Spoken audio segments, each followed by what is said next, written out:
अब सोचें आपने एक वीडियो एडवर्टाइजमेंट बनाई है, दिन रात लगा कर, धूप में खड़े होके, पसीना अपना बहा कर आपने खूबसूरत सी एडवर्टाइजमेंट बनाकर सोचा कि ये तो बेस्ट एडवर्टाइजमेंट है और क्लाइंट को ये पसंद आनी ही आनी चाहिए। अब वो बन गई, सब चीज़ें हो गई, प्री प्रोडक्शन हो गई, प्रोडक्शन हो गई, पोस्ट प्रोडक्शन हो गई और आपने अपनी एडवर्टाइजमेंट क्लाइंट को भेज दी कि भाई ये मैंने बना ली है और अब मैं इसको पोस्ट करने लगा हूँ या एडवर्टाइजमेंट के तौर पे चलाने लगा हूँ।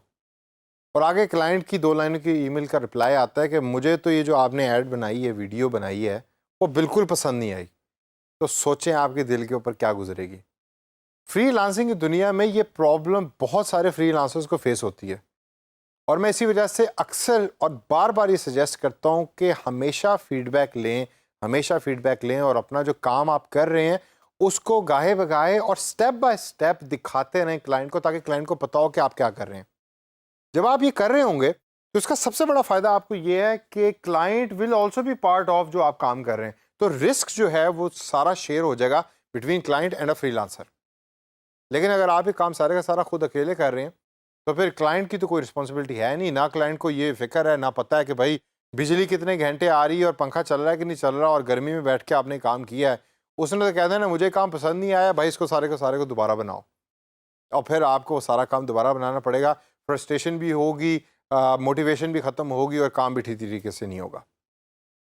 तो इस सेशन के अंदर मैं आपको थोड़ी सी टिप्स देता हूं कि जब आपने वीडियो एड्स बनानी है तो क्लाइंट से आपने किस तरह बात करनी है और किस किस स्टेज के ऊपर क्लाइंट्स को आपने वो वीडियो एड्स भेजनी है रिव्यू के लिए, और किस तरीके से आप अपना जो रिस्क है उसको कम कर सकते हैं। तो सबसे पहला जो पॉइंट है वो है कि don't just send the video, include a rational. इसका मतलब क्या है? इसका मतलब ये है कि जो आप वीडियो भेज रहे हैं वो आपने वीडियो भेज दी और नीचे लिख दिया कि this is the video which I created. ज़्यादातर होता ही यही है। फ्रीलांसिंग वाले जो हैं वो ईमेल कर देते हैं कि भाई ये ऐड बन गई है, इसको देख लो और अप्रूव कर दो। ये भी एक लाइन होती है नीचे। ऐसा कभी नहीं करना आपने। हमेशा जब आप वीडियो भेज रहे हैं तो वीडियो के साथ आपका प्रॉपर रैशनलाइजेशन होनी चाहिए, जस्टिफिकेशन होनी चाहिए कि किस चीज़ के पीछे क्या रीज़न थी कि आपने वो किया। आप देखते हैं स्टेप बाय स्टेप कि कौन कौन सी ऐसी चीज़ें हैं जो आपने क्लाइंट को उसके आगे रीजंस देनी है। जो सबसे पहली चीज़ जिसके बारे में आपने रीज़न देनी है क्लाइंट को वो है कलर्स। जो कलर्स आप अपनी वीडियो में यूज़ कर रहे हैं। अच्छा, कलर्स के साथ मैं ऐड करूँगा लाइटिंग को भी। लाइटिंग और कलर्स का जो कम्बिनेशन है वो हमेशा आपने विद रीज़न क्लाइंट को प्रोवाइड करना है। अक्सर आप ये फील करेंगे कि जो आपका क्लाइंट है, जो आपको प्रोजेक्ट दे रहा है, वो इतना ज़्यादा क्रिएटिव नहीं है। तो उसको समझ नहीं आ रही कि आपने ये ग्रीन लाइट की यूज़ कर ली और ये ब्लू लाइट की यूज़ कर ली और किसी जगह अंधेरा है वीडियो में और किसी जगह बहुत ज़्यादा रोशनी है। अक्सर आप मूवीज़ देखते हो तो आपको नज़र आएगा कि कुछ मूवीज़ के अंदर कुछ-कुछ सीन ऐसे होते हैं कि जो बड़े क्रिएटिव किस्म के होते हैं, उनमें लाइटिंग और कलर्स बड़े डिफरेंट तरह के यूज़ हो रहे होते हैं। जिस तरह हमारे मोबाइल फ़ोन पे डिफरेंट फ़िल्टर्स भी होते हैं, उनका भी लाइटिंग के ऊपर बड़ा डिफरेंट इफ़ेक्ट आ रहा होता है। तो जो भी कलर्स और लाइटिंग के इफ़ेक्ट्स आप यूज़ कर रहे हैं, उसकी रीज़न आप क्लाइंट को बताएँ और बताएँ कि भाई इस पर्टिकुलर सीन में मैंने इस वजह से ये यूँ किया है और जिसका ये इफ़ेक्ट आएगा यूज़र के ऊपर और व्यूअर के ऊपर। ताकि क्लाइंट ने अगर कोई फीडबैक देना भी है तो वो आपकी रीज़न के ऊपर फीडबैक दे। अगर आप खाली उसको वो वीडियो भेज के बता रहे हैं कि जी देखें ये मैंने अब वीडियो बना के दे दी, तो वो आगे से ये कह सकता है भाई यहाँ तो मुझे अंधेरा नज़र आ रहा है, ये आपने एकदम क्या हो गया वीडियो ख़राब कर दी कि दरमियान में आपका अंधेरा आ गया। तो हमेशा रीज़न दें कलर्स और लाइटिंग के ऊपर। इसके आगे चलें तो अगला जो मेन जो चीज़ बनती है वो बनती है डायलॉग के ऊपर जो रीज़न है वो भी आपने देनी है कि जो डायलॉग्स उसमें बोले जा रहे हैं वीडियो में, वो क्या-क्या डायलॉग्स हैं और उन डायलॉग्स के पीछे रीज़न क्या है। स्क्रिप्ट, स्क्रिप्ट का नाम सुना है आपने अक्सर।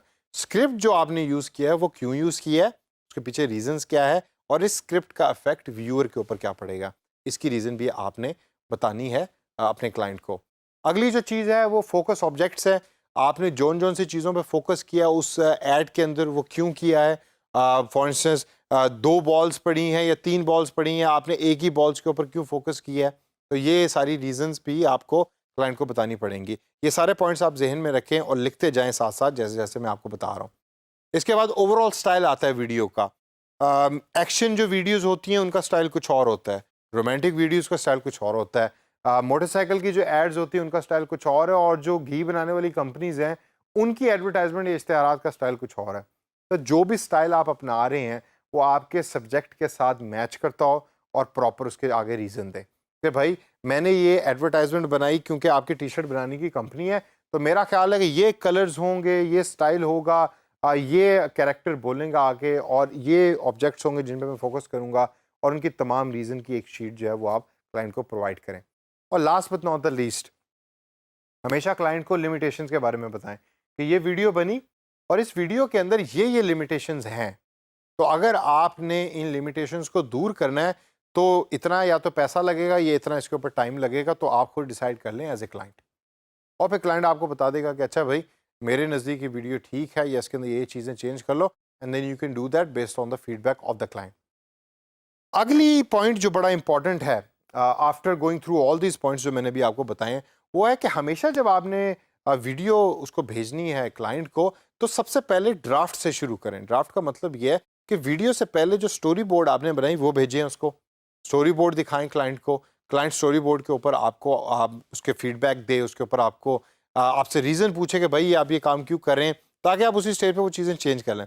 फिर जैसे जैसे वीडियो बन रही है उसके डिफरेंट डिफरेंट स्टेजेस होती हैं, उन तमाम स्टेजेस की ड्राफ्ट्स की वीडियोस ले लेके भेजें क्लाइंट को, ताकि वो साथ साथ उसको देखता रहे before the final form is being produced.